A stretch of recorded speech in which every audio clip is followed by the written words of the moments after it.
Hello, my name's Diana and I'm a 40-year-old woman. The last 5 years have been a lot, and I recently got to experience what karmic justice was like. I've been seeing a lot of stories on here, and I figured that I would come on here and share mine. My story begins with my ex-husband Chase. Chase and I met in college and we dated for around 2 years. We planned on moving in together and waiting a few more years after graduation to get married, but I ended up getting pregnant almost as soon as we moved in together. Neither of us wanted to quit the pregnancy, so we redid our life plans and had my beautiful baby, Serena. Serena was the light of my life. She was such a smart and charming girl. She loved socializing and constantly had a surplus amount of energy that she always expended by helping me around the house. While Serena was a ray of sunshine to deal with, Chase and I began to have issues. Chase barely stayed at home to help with Serena since her birth. He barely helped and he barely had much of a relationship with her. We used to get into a lot of fights about it, but his only concern from the start was money and how we were spending it. Keep in mind, we both worked well-paying jobs, and we were always up to speed on all our bills. We were not living paycheck to paycheck, and we had little money left over at the end of every month, money that I put into a savings account for Serena's college. Chase used to get upset that he never got to spend the money, and I had to remind him that he had his monthly allowance, just like I did, and that the excess money was only meant for Serena. Things did get better when Chase got a promotion, though. I let him keep his extra money because I prefer to not have him scream my ear off. Having that extra money made him finally take care of Serena. That did anger me, but once again, that was better than him never paying Serena any attention. Over the next 10 or so years, life went great for us. Chase and I were doing better and Serena had grown into a beautiful girl. I was obviously dreading her entering her teenage years, but then there was something much worse happening with her. Suddenly, my lively and energetic baby became lethargic and unable to stay awake for longer than 3 to 4 hours. The same girl who only ever brought home A and A+, started coming back with C's. I tried talking to her to see if there was some mental strain, but she always told me it was nothing. The final straw was when I got multiple calls from all her teachers telling me that Serena was sleeping in class and struggling to stay awake. I then got Serena to spill what she was feeling, and she told me that she just felt fuzzy in her head all the time. She couldn't stay awake for too long because if she tried, her head would hurt like crazy. I got very, very concerned, and I shared my concerns with Chase that night. Chase, I think there's something really, really wrong with Serena. What are you talking about? She's been getting paler and paler, and she looks really weak. Does she have a temperature?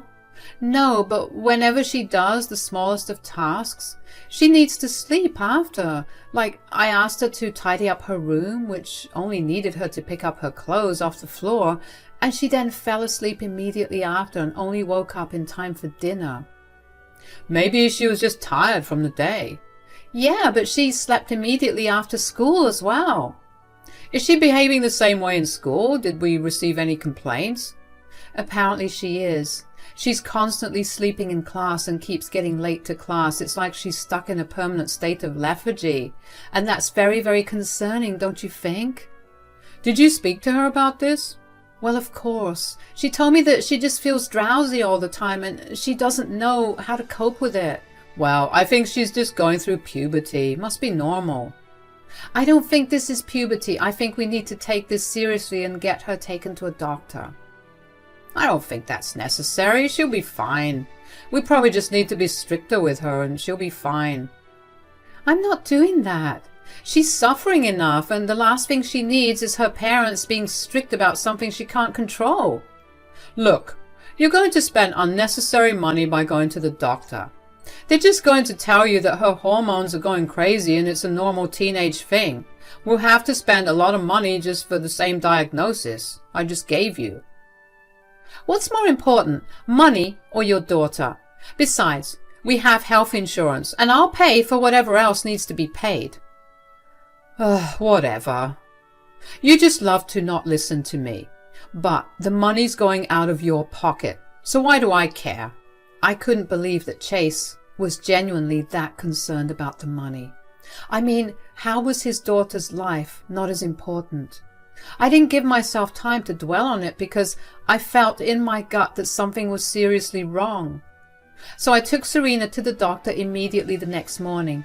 Serena tried to protest and tell me there was nothing wrong, but I told her to just let us have one visit before drawing that conclusion. She caved and was open and honest with the doctor when describing her symptoms. The doctor had her blood work done and even had her schedule an MRI. Over the next few weeks, Serena and I were just running in and out of the hospital without really learning much.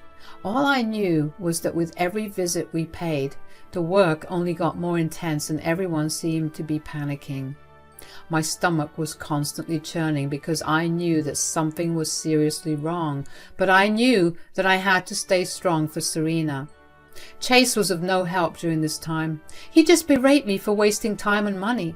I learned to just tune his rants out eventually. Finally, after one last round of blood work and scans, the doctor told us that he would call me in the evening after the results were finalized. I paced around all day waiting for the results, and when the call finally came, nothing prepared me for the shock that I received. The doctor told me that Serena had an early stage of brain cancer and that we were lucky to detect it immediately. I felt like ice water had been poured all over me. I just listened to the doctor in a haze and thanked him for his care. Chase knew that I received the call and decided to ask me about it by taunting me. "What happened? What did the doctor say? Did you waste a bunch of money like I told you?" "Serena has a tumor in her brain and it's cancerous." "What?" "My poor baby. She's been suffering so long. Gosh, how will I even break this news to her?" "Wait, how far along is the cancer?" "Thankfully, not that far along. It's still very treatable. She'll get surgery done and she'll have to go through chemo."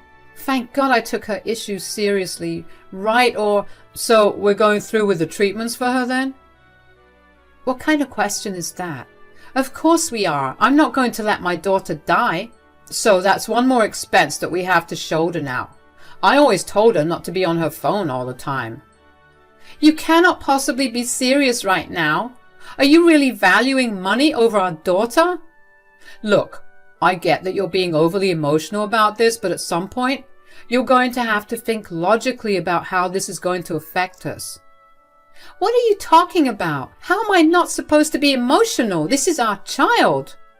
We've watched her grow up. We've been there with her through every up and down. How can you be so emotionless? Woman, it's not that deep. Yes, I feel sad too. I don't think that Serena deserves to go through this. But really, we're already struggling as a family and the costs of her treatments are going to be very hard for us to deal with. That's all I'm saying. Great. So what do you suppose we do? Not give our daughter the life-saving treatment she needs? Don't try to make me into a bad person here. Oh, believe me, you're doing it to yourself.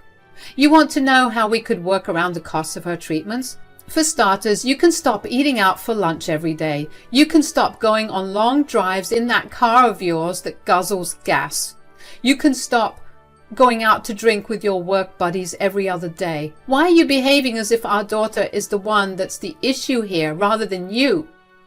You're clearly deranged. Even if I stopped all of that, it would still never cost as much as Serena's treatments would, and you know it. Money saved is better than money spent, no matter how small of an amount it is. That's a stupid thing to say. You know what? We were already struggling to begin with, and now you're asking me to give up the only things that were keeping me sane. I don't want to do this anymore. What are you talking about? It's way too expensive to look after Serena, and I don't want to be destitute. I'm just going to leave. I'll start the filing process for divorce tomorrow, and you'll get the papers whenever you do. What are you talking about? You can't just leave me like that. Since you know just how to save money, I'm sure that you'll be able to figure it out, all on your own.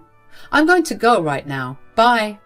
Chase took out a packed suitcase from his wardrobe and left the house. I could barely process what I was told about Serena, let alone my husband leaving me because he felt like he deserved to have all his money spent on him. He didn't even hesitate to put himself first. He didn't bother to show any empathy for Serena or ask me how I was doing. I cried myself to sleep that night, and when I woke up the next day, I hoped that everything that happened was a dream, but it wasn't. I decided that it would be better to have Chase around for Serena only because I had no idea how I could possibly break the news of our impending divorce to her. So I called Chase to try and grovel to get him to stay with me. He didn't pick up the first 3 times I called him, and just when I was about to give up on the 4th try, he answered. "Oh, thank God you picked up. What do you want?" "Look, I'm sorry if I did or said anything wrong. I get that we were both dealing with a lot. I mean, learning that your daughter has cancer is a big deal, and everyone processes things differently." "What are you saying?" "What I'm trying to say is that I understand that you must have been overwhelmed, and I probably did not make it easier for you by insinuating that you were selfish. Please don't leave Serena and I. Serena wants to see you and is scared you left because of her." "First of all, I did leave because of her. Well, to be more precise, because of her upcoming expenses. Secondly, the cancer news was only the final nail in the coffin. I did not want to be even more destitute than we already were. I was tired of constantly having to calculate how much I could spend where." "Wow. So you just wanted to leave because you were selfish?" "You can call me whatever you want, but I'm just doing what's best for myself." "Do you really feel nothing for your daughter? Do you not feel heartbroken? How are you leaving at the most crucial moment of her life without even batting an eye?" "I get it. What Serena's going through is tragic, but I cannot be there to support all of us anymore. I can't take any more financial strain, and that's it. What if Serena doesn't make it? Or what if the treatments continue for years? Who's going to finance all of that? You didn't even stop to think of things that way. How dare you believe that Serena won't make it? But even if she didn't, at least the guilt of not having tried enough would not exist. Isn't that something you want?" "No thanks. I don't want to have to give up all my comforts in the world just to be there for no results." "I hope you know that you're a monster. I hope nothing but the absolute worst for you." "Great. The divorce papers shall reach you in a day or 2. Please don't contact me again. Bye." I was appalled. I didn't know what to think about. I felt fully and completely numbed to everything that was happening. How could one be careless enough to leave their daughter when she was just diagnosed with cancer? I wanted to cry, not only because my relationship with Chase was over something so selfish, but because I also did not know how I was going to be able to tell Serena why her father left. I realized that I needed to steel myself and be strong for Serena. The poor girl was already going through so much. The last thing she'd want to see was her mother break down and not be there for her. Over the course of the next year, Chase and I got legally divorced. I found out through social media that he married another woman immediately after our divorce was finalized. And let me tell you, that sent me down an entirely new kind of spiral. I felt even more worthless than I did before. But yet again, I tamped down all my emotions because I needed to stay strong for my little girl. I couldn't keep the reason for Chase's absence from Serena too long. I made excuses for the first few months, and it did help that she was almost always hospitalized, but after a point I figured I was only hurting her by not telling her the real reason that her father was not there with her. She was heartbroken when I told her, but eventually got through it. I stayed by her side throughout it all and let her cry for as long as she needed to. In a way, watching her process her emotions made me feel better about my emotions too.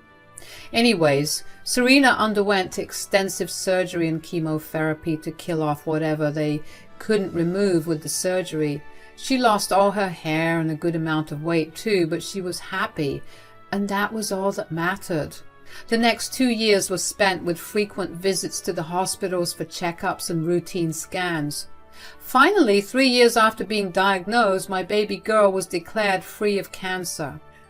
It was truly a momentous occasion for us. We hosted a big party for all the people who helped us in any capacity that they could, including my parents, Serena's teachers and classmates, our neighbors, and even Chase's parents. Yes, they helped too. They called me as soon as Chase told them about the divorce to tell me that they were disgusted by their son's behavior. They disowned him and made it a point to come over and help in any way they could.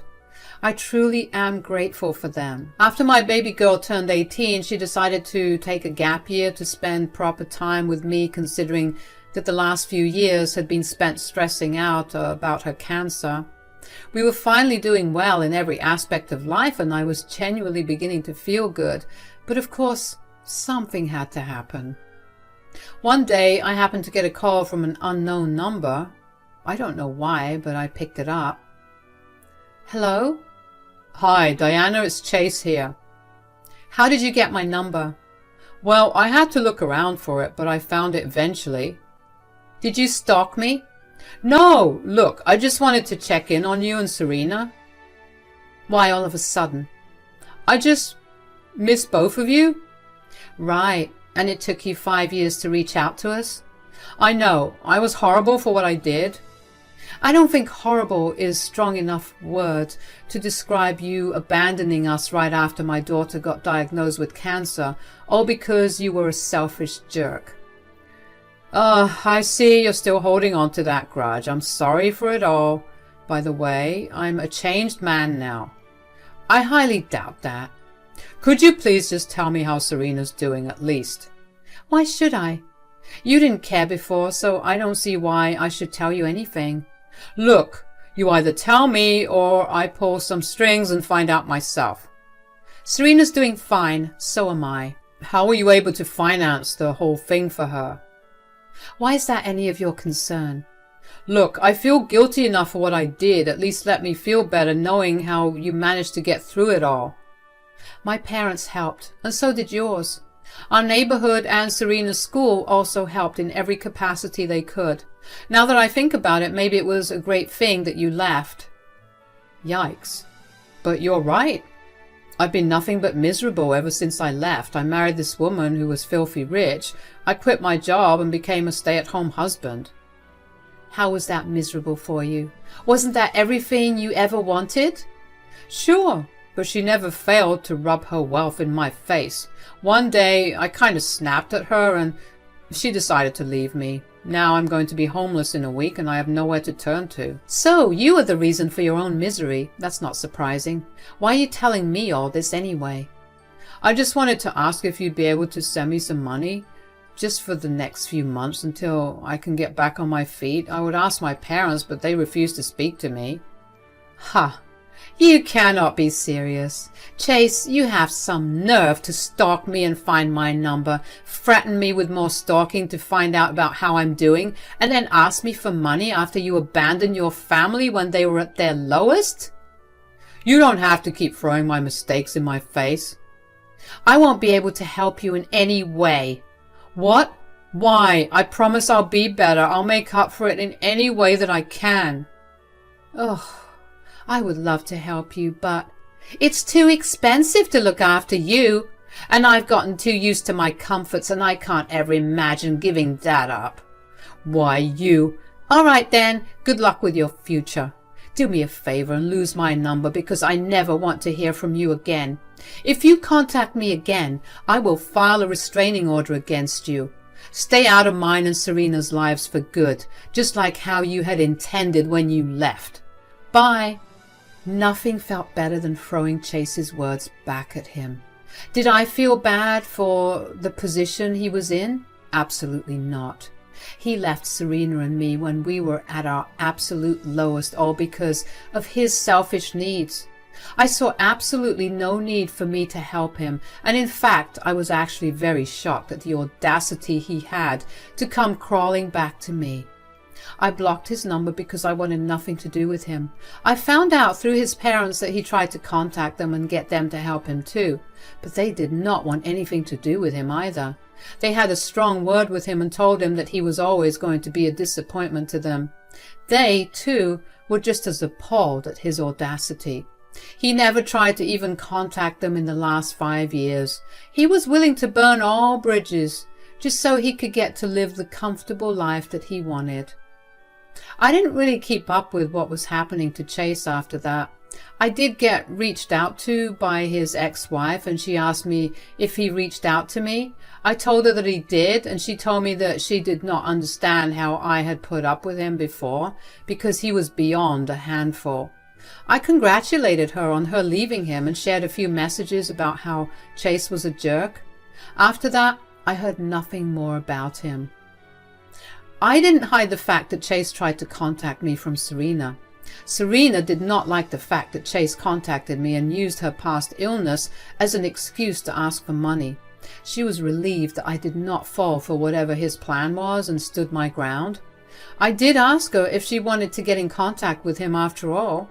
He was still her father, and she was entitled to feel however she felt about him. I was never going to stop her from doing whatever she wanted. Serena assured me that she wanted nothing to do with Chase, especially after the heartbreak she suffered in the middle of her treatments when she found out that he was never coming back. Things resumed back to normal in my life after that.